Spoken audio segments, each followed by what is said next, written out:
Esse tópico da aula de hoje é falar sobre as alterações na jornada e na duração do contrato de trabalho, né? O que pode e o que não pode. Primeira coisa que eu chamo a atenção de vocês é o artigo 7º da Constituição Federal. Por quê, senhores? Porque ali nós temos, então, a primeira previsão, né, ou melhor, hierarquicamente a maior previsão, né, do contrato de trabalho, da questão da duração do contrato de trabalho. Qual é a previsão constitucional? É que o contrato de trabalho não vai ter a sua carga horária superior a 8 horas diárias ou 44 semanais, tá? Sendo facultada a compensação de horários. Isso é uma previsão constitucional. A redução de jornada, compensação, segundo a Constituição, se dará mediante acordo ou convenção coletiva de trabalho. Guardem essa informação, então.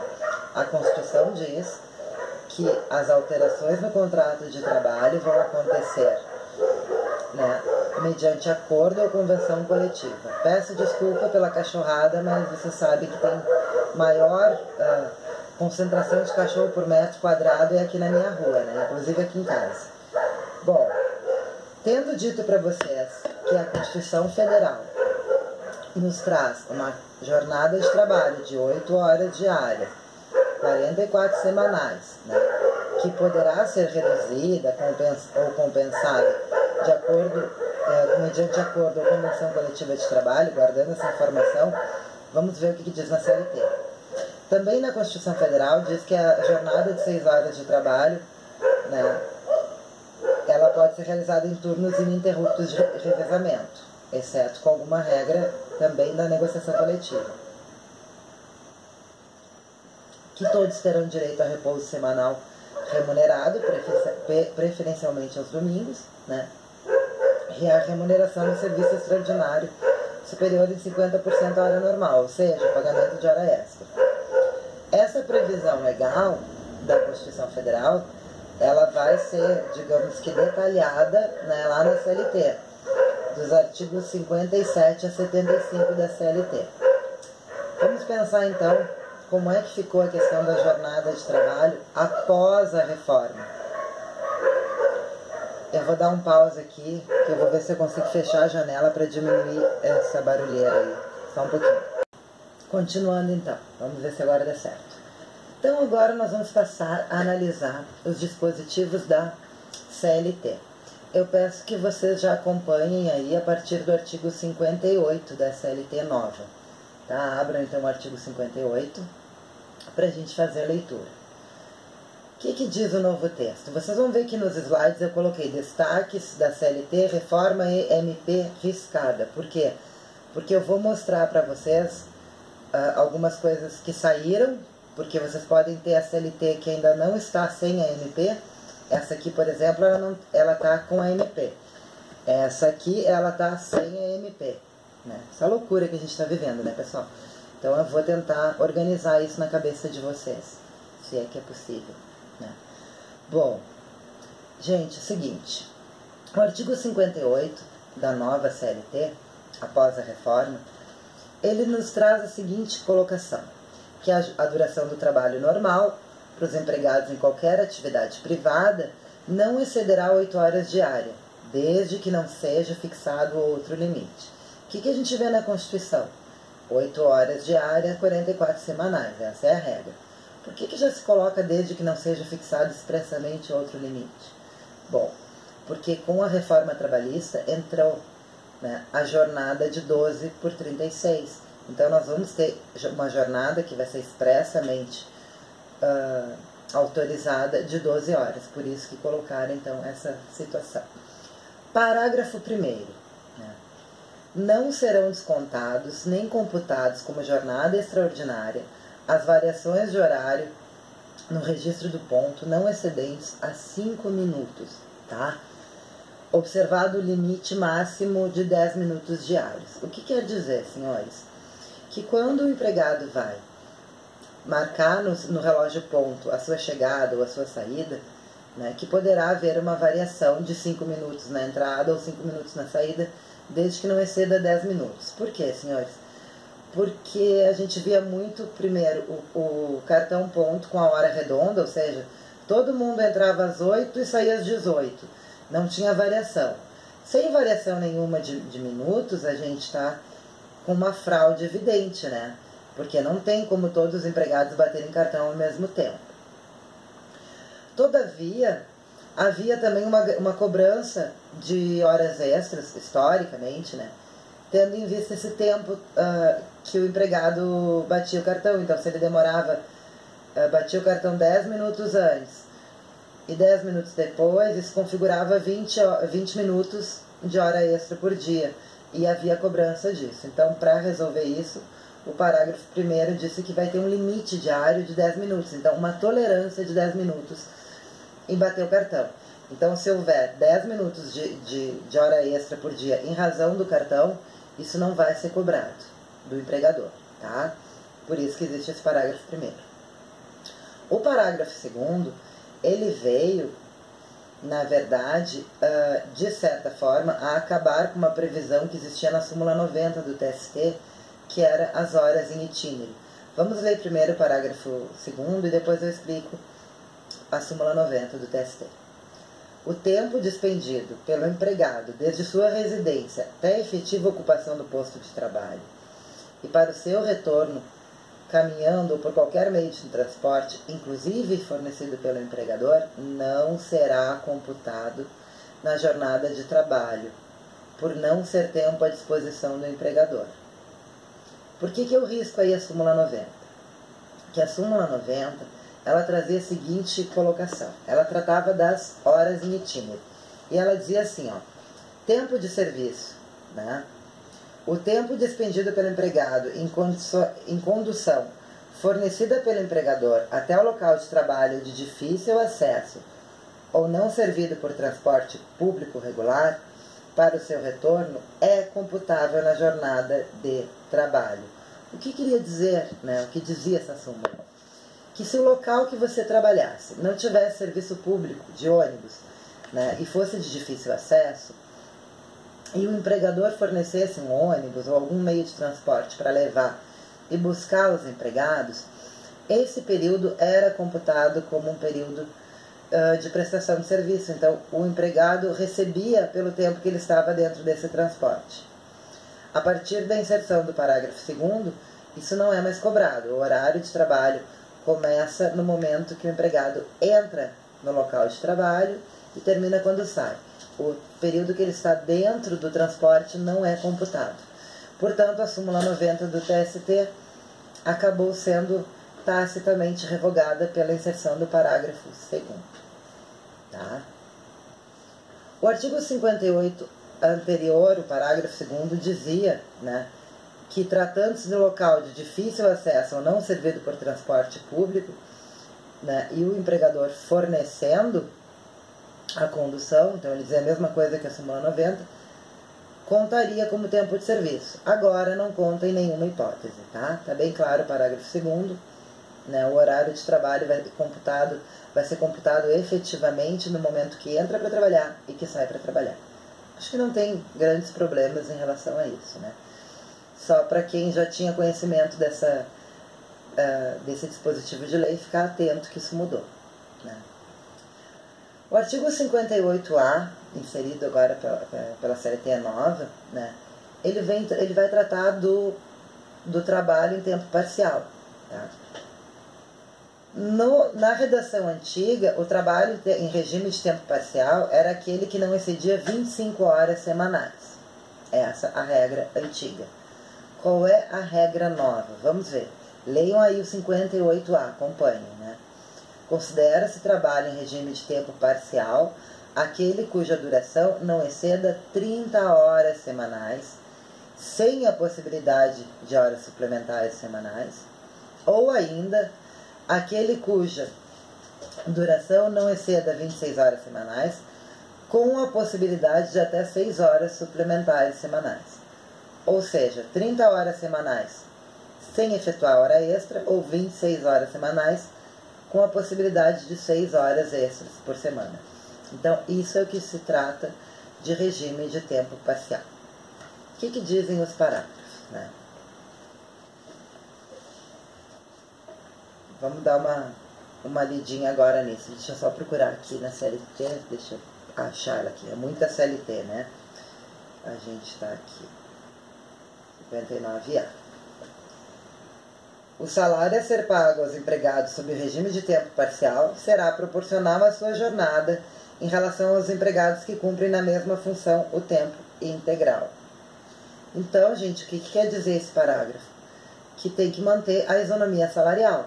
Diminui a carga horária de trabalho, no entanto, a base salarial é a mesma. Você vai receber proporcional ao salário que é pago para os outros, tá? Vamos ver se tem mais alguma coisa aqui que a gente precisa falar. As horas suplementares à duração do trabalho semanal normal serão pagas com acréscimo de 50%. Também não temos mistérios nisso. Hora extra é devida no trabalho em tempo parcial ou total. De qualquer forma, terá o pagamento de horas extras, né? Também tem regras aqui a respeito de férias e tudo mais que vocês vão dar uma lidinha que é de fácil compreensão. Vamos agora, senhores, para o artigo 59. Esse aqui eu quero bastante atenção de vocês, né? A CLT antiga, né, dizia que a duração do trabalho pode ser acrescida de horas suplementares em número não excedente a 2, ou seja, 2 horas extras por dia poderia ser acrescentado. E isso mediante acordo escrito entre empregado e empregador, ou mediante contrato coletivo de trabalho. Essa leitura do dispositivo de lei antigo.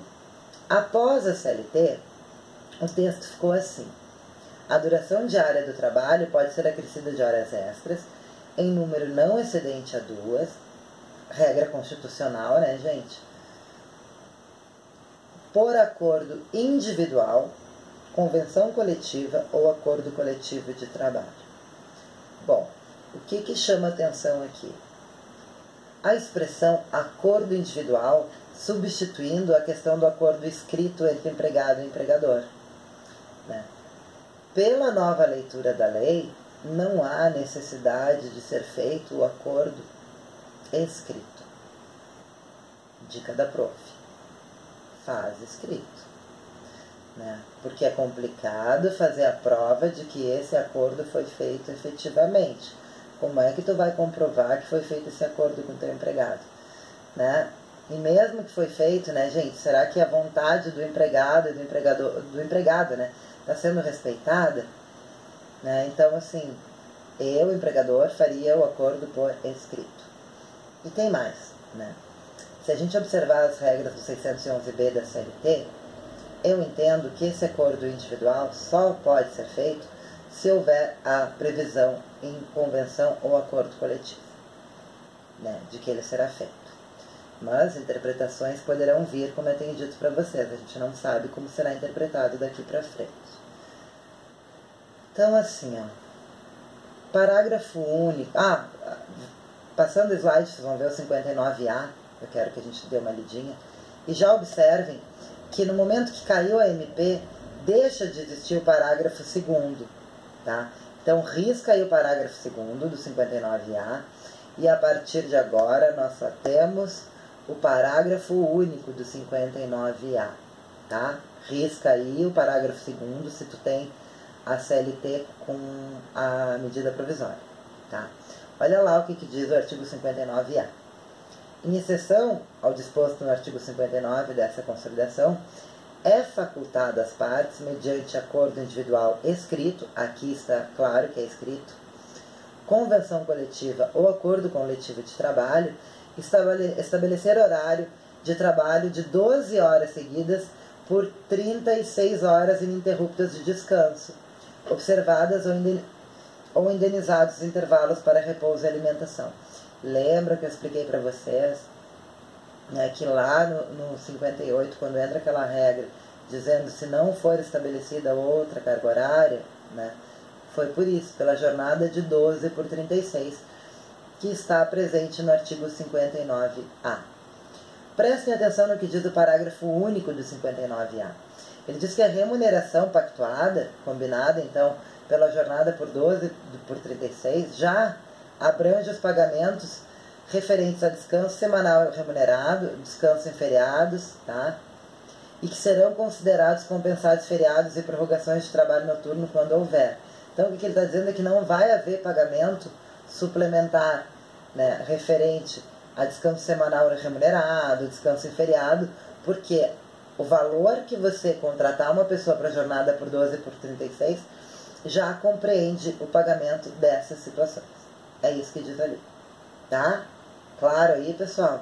Então, quem tem a CLT, que tem a MP, vai lá e risca o parágrafo 2º. Atenção, tá? Que não está mais valendo. E o que diz o 59B?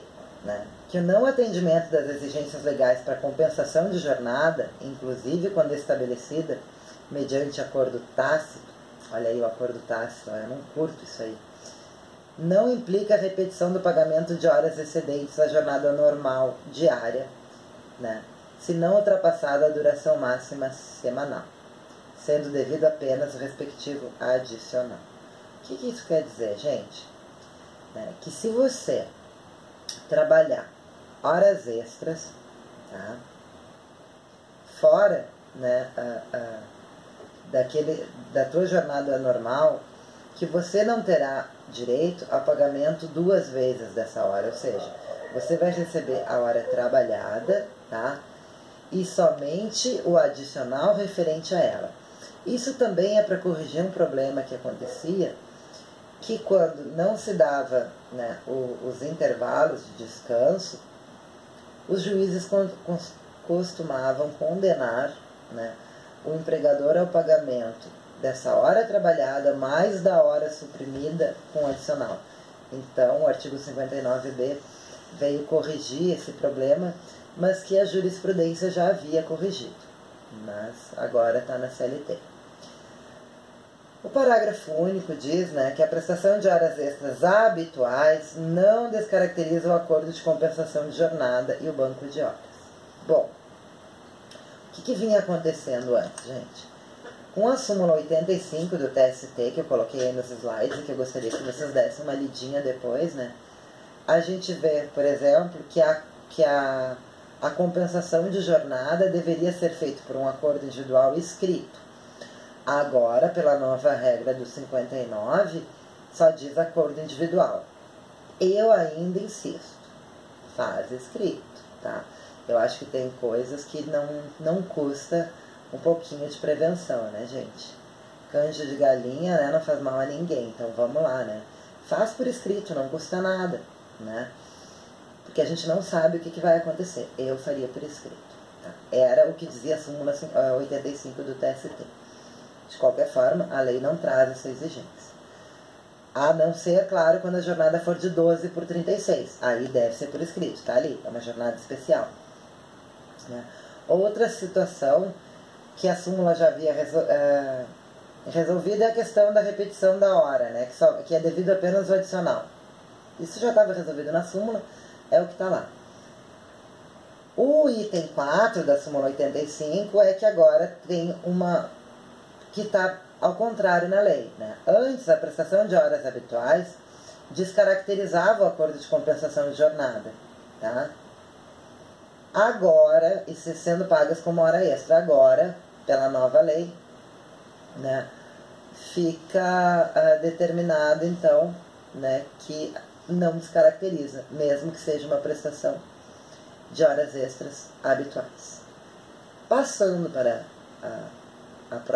o próximo ponto, mais uma vez eu digo, leia todas as dicas, né, a respeito da legislação que eu citei. A gente vai falar exatamente de alteração. Então, até agora a gente só deu uma repassada no que a lei permite, não permite, embora a gente já tenha falado disso, né? Alterações na jornada de trabalho, né?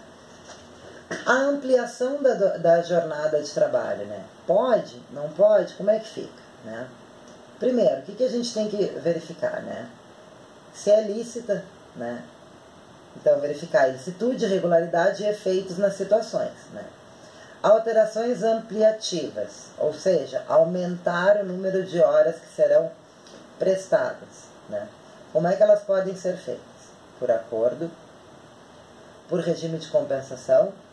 Regime de compensação não tem o pagamento de horas extras, então você deixa de trabalhar num dia e trabalha no outro para compensar. Também podem ser feitas por motivo de força maior, motivo de serviços inadiáveis, ou cuja inexecução possa causar prejuízos ao empregador, e para reposição de paralisações na empresa.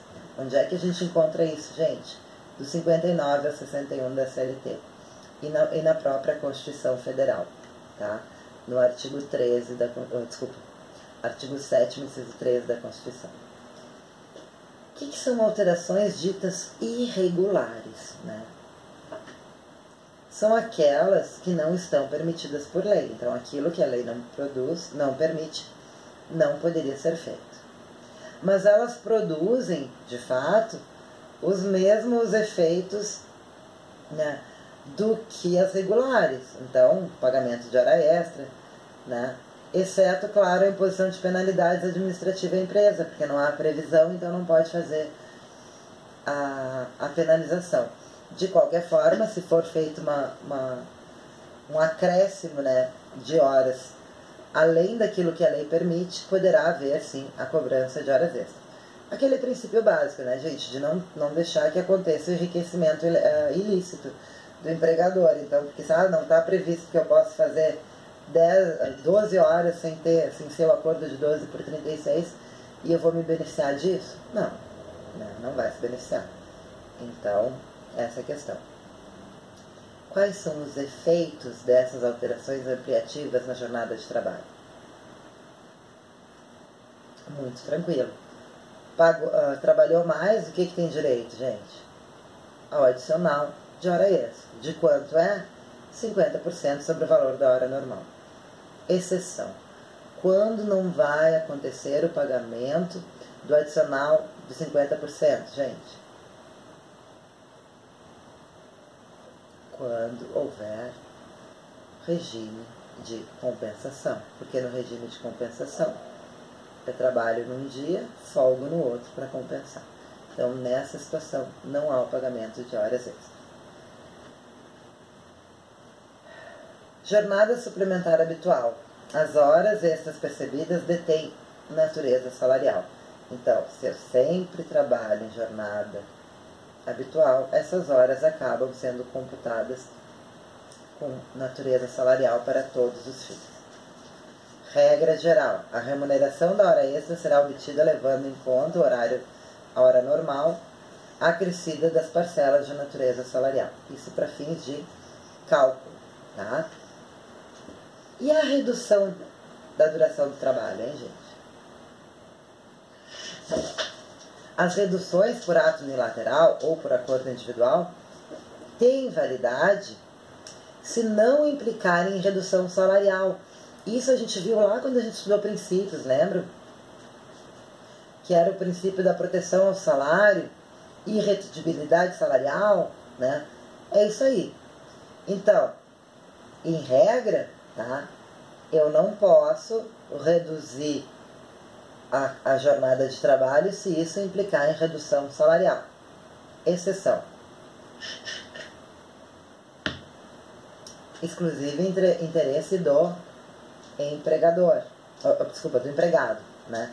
Se o empregado tá fazendo um curso e quer passar então da sua jornada de tempo, né, integral para tempo parcial, porque é do interesse dele, bom, então pode. Não temos o que contestar isso, é interesse dele reduzir essa jornada de trabalho, né? Então, nesse caso, poderia. Jornada extraordinária, horas extras, pode ser suprimida? Pode. Não é um direito do empregado fazer hora extra, assim como não é um direito do empregado continuar trabalhando à noite, assim como não é um direito do empregado continuar trabalhando em atividade insalubre. Por quê, gente? Regras de saúde e segurança do trabalho. Trabalho extraordinário é cansativo, né? Ele esgota, ele acaba afetando a saúde. Portanto, não há direito ao percebimento de hora extra, tá? Observem, senhores, né, que a súmula 291 dizia que as horas extras, né, que eram, então, habituais, deveriam ser indenizadas, né? 1 mês das horas suprimidas para cada fração igual ou superior a 6 meses da prestação de serviço acima da jornada. O que acontece, senhores? Isto mudou com o novo parágrafo 2º do artigo 8º da CLT, que diz o seguinte, vai passando aí nos slides que tu vai encontrar. Súmulas e outros enunciados de jurisprudências editados pelo Tribunal Superior do Trabalho e pelos Tribunais Regionais do Trabalho não poderão restringir direitos legalmente previstos, nem criar obrigações que não estejam previstas em lei. Já falei muitas vezes desse artigo 8º para vocês, né? Esse artigo 8º amarra muitos tribunais superiores, né?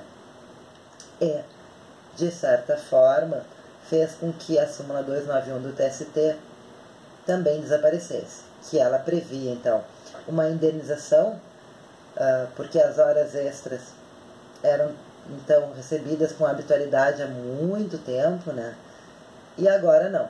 Agora não há mais o pagamento de indenização em razão da supressão das horas extras. Prestem atenção para o artigo 8º, né? Não pode restringir direitos, nem criar obrigações que não estejam previstas em lei. Então, tudo aquilo que a gente costumava ver sendo simulado, não pode mais, né? Não pode mais em grande medida. Então, muita coisa se engessou, né, no direito do trabalho e vai dar uma complicada aí. Mas vamos ver se vai ser bom ou se vai ser ruim, né? Só o futuro vai dizer. Mas, na minha opinião, vocês sabem, né? Reduções em negociação coletiva, né? O que acontece? Diante da autorização constitucional, podem implicar em redução salarial de forma lícita. O que a gente falou? Por negociação coletiva, pode, né? Olha lá o que diz o artigo 7º, inciso 3 da Constituição. São direitos dos trabalhadores a duração do trabalho normal, não superior a 8 diárias e 44 semanais, facultada a compensação e a redução de jornada mediante acordo ou convenção coletiva de trabalho. Acordo ou convenção coletiva de trabalho, então, estão previstas na Constituição como formas, inclusive, de redução de jornada. O que a gente tem que ficar atento? Eu posso reduzir a jornada, mas eu não posso reduzir o salário. Qual é a exceção que, eventualmente, eu posso reduzir, inclusive, o salário? A gente já falou disso, né? Num momento que eu tenho um conflito de vários direitos, né? Ou 2 direitos bem importantes, que é a manutenção do emprego, né? Ou a proteção do salário. Mediante um acordo, né, coletivo, pode ser feita, então, uma redução salarial por algum tempo, uma redução de jornada que implique redução salarial, desde que o objetivo seja a manutenção de emprego, desde que esteja explícito que isso foi feito, mas em troca não haverá demissão. Já falamos sobre isso, né? Ou melhor, não haverá dispensa de ninguém, usando a linguagem correta. Senhores, eu peço agora, e não vou fazer aqui, que vocês façam uma leitura atenta do artigo 611-A e 611-B. O que eles trazem ali? 611-A e B trazem, respectivamente, o que pode ser alterado com a convenção ou acordo coletivo, ou seja, com norma coletiva, e o que não pode, em hipótese alguma, ser objeto de deliberação ou de acordo a partir de convenção coletiva ou acordo coletivo, ou seja, de negociação coletiva. Falei várias vezes o 611-A e B, é importante que vocês façam a leitura dele, atenta, tá? É um artigo bem grande, e eu não vou ficar lendo artigo aqui que não é o objetivo, né? E a alteração do horário de trabalho, gente? Pode ou não pode, né? As alterações dentro do mesmo horário padrão, assim, ó, se você trabalha no horário turno diurno ou noturno, ali dentro, pequenas alterações, a gente já falou, pode fazer. Isso está dentro do ius variandi do empregador, tá? Agora, a alteração do noturno para o diurno, a súmula 265 do TST já tratava Trata-se de uma norma de segurança do trabalho, portanto, é possível eu tirar o empregado do noturno e colocar para o diurno, tá? Agora, a alteração do diurno para o noturno, né, via de regra, é ilícita, tá? A não ser que o